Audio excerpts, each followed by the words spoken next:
আমি ভেলকা। আমাদের গ্রাম থেকে রাক্ষস হঠাৎ করে আমাদের রাজকন্যাকে ধরে নিয়ে গেছে। যে কোনো দাম দিতে হলেও যেভাবেই হোক আমি রাক্ষসের ভয়ানক হাত থেকে রাজকন্যাকে রক্ষা করব। তোমরা কি কেউ বলতে পারো যে রাজকন্যাকে রাক্ষস কোথায় নিয়ে গেছে? রাক্ষস কোথায় থাকে? আমি জানি এই ভয়ঙ্কর রাক্ষসটি পাহাড়ের ওই গভীর জঙ্গল। সেখানে এক গোপন আর পাথর গুহার মাঝে সে লুকিয়ে থাকে। রাক্ষস, আজ তোর শেষ দিন। আমাকে শক্তি দাও তোমরা। একটা লাইক করো, তোমাদের সাহসী হবে আমার শক্তি। রাক্ষস, আজ তোর শেষ দিন। কোথায় লুকিয়ে আছিস? বেরিয়ে আয়। যদি সত্যিই সাহস থাকে তবে আমাকে পরাজিত কর, তারপর রাজকন্যাকে নিয়ে যা। তবে তাই হোক শয়তান রাক্ষস।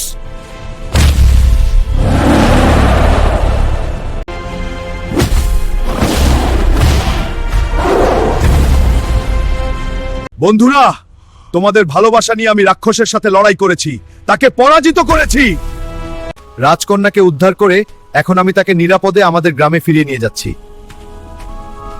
কিন্তু একটা কথা, তোমরা এখনো লাইক আর সাবস্ক্রাইব করো নাই। আমি যদি তোমাদের জন্য এত বড় লড়াই করতে পারি তাহলে তোমরা কি আমার পাশে থাকবে না? এখনই লাইক দাও, চ্যানেলটি সাবস্ক্রাইব করো আর কমেন্ট করে জানাও পরের অভিযানে আমি কার সাথে লড়বো। তোমাদের সাপোর্টই আমার আসল শক্তি।